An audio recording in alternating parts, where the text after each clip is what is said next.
GVMC 18వ ward in-charge Pukkala Dhanalakshmi Shankar ఆధ్వర్యంలో ఆంధ్రప్రదేశ్కి జగనే ఎందుకు కావాలంటే కార్యక్రమం నిర్వహించారు. ఈ కార్యక్రమంలో ముఖ్య అతిథిగా ఎంపీ ఎంవీవీ సత్యనారాయణ పాల్గొని MVP colony Appughar sector 9 AP tourism back side నుంచి గడప గడపకి తిరిగి ప్రజల సమస్యలు అడిగి తెలుసుకున్నారు. ఈ సందర్భంగా ఎంవీవీ మాట్లాడారు. ప్రజలకు అందుబాటులో ఉండాలని ముఖ్యమంత్రి జగన్మోహన్ రెడ్డి ఆదేశించారని ఈ మేరకు ప్రజలతో మమేకమవుతున్నట్లు చెప్పారు.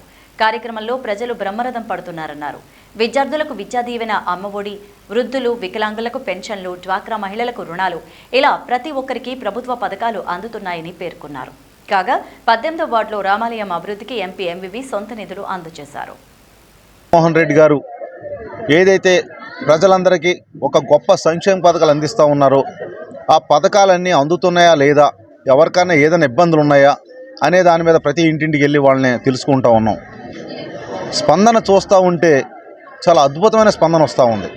ఎందుకంటే ప్రజలందరూ కూడా ఈవేళ జగన్మోహన్ రెడ్డి గారు ఇచ్చే సంక్షేమ పథకాలు పిల్లలకు కానీ, అమ్మఒడి కానీ, అదేవిధంగా పెన్షన్ కానీ, చేయూత కానీ, ఆసరా కానీ, మత్స్యకార భరోసా కానీ, ఇలా అన్ని రకాల వాహన మిత్ర కానీ ప్రతిదీ కూడా మాకు చాలా సంతోషంగా మాకు అందిస్తూ ఉన్నారు జగన్మోహన్ రెడ్డి గారు.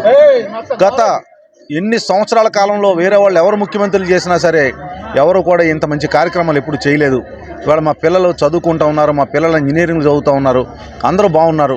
ఆయన తండ్రి అయిన రాజశేఖర రెడ్డి గారు ఆ రోజు ప్రవేశపెట్టిన ఆ రోజు ఆరోగ్యశ్రీ కానీ, ఫీజు రియంబర్స్మెంట్ వలన కానీ ఆ రోజు మంచి జరిగింది. ఈరోజు మాకు మంచి జరుగుతుందని చెప్పేసి ప్రతి ఒక్కరికి ఇళ్ల స్థలాలు వచ్చినాయి, ఇల్లులు కూడా ఇచ్చారు జగన్మోహన్ రెడ్డి గారు. మేమందరం కూడా మీకు ఒట్లేసి చెప్తున్నాం, మీ మీద ఒట్టేస్తూ ఉన్నాం, మేము జగన్మోహన్ రెడ్డి గారు వెంటే ఉంటాం. జగన్మోహన్ రెడ్డి గారు మళ్ళీ ముఖ్యమంత్రి అయితేనే మాకు ఈ పథకాలన్నీ వస్తాయి, ఇవన్నీ కూడా మీ సంక్షేమం బాగుంటుందని చెప్పేసి వాళ్ళందరూ చెప్తుంటే చాలా సంతోషంగా ఉంది.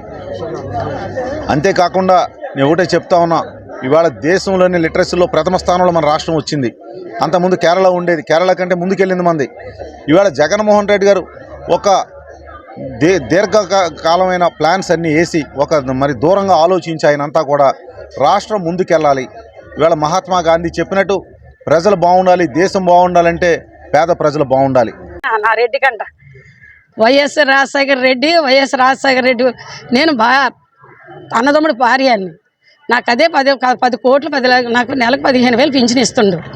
నా కొడుకు 30,000 జీతం వస్తుంది, కానీ నెల్లాడేయడు. అయినా నేను వస్తున్నాను. అంత పొల్లటి పొడిచినా, ఇరిగి పొరుగులు తెలుగుదేశం తిట్టినా, నెట్వర్క్ పోగొట్టేసినా కూడా నేను పార్టీ అంటే పిచ్చి సత్యన పోతాను, కానీ పార్టీని వదలను. విశాఖపట్నం పార్లమెంటు సభ్యులు, తూర్పు నియోజకవర్గ సమన్వయకర్త అయినటువంటి పెద్దలు శ్రీ ఎంవీవీ సత్యనారాయణ గారు మరి నేటికి 13 రోజుల నుంచి ఇంటింటికి ప్రచారం చేసుకుంటూ మరి 13వ వార్డు నుంచి స్టార్ట్ చేయడం జరిగింది. 13 కానీ, 12 కానీ, 11 కానీ, 10వ వార్డు కానీ, ఈవేళ 18వ వార్డులో కానీ ఆయన ప్రచారం చేస్తుంటే వెనకాతలు మేము తిరుగుతుంటే ఇంత మార్పు తూర్పు నియోజకవర్గంలో వచ్చింది అంటే దానికి కారణం ఈవేళ వెలగపూడిని 3 సార్లు తప్పు చేసి గెలిపించాము. వెలగపూడిని గెలిపించడం వల్ల ఈ ప్రాంతానికి ఏం చేశాడనే ఒక ప్రశ్న వేళ ప్రజలందరూ కూడా ఆలోచిస్తున్నారు.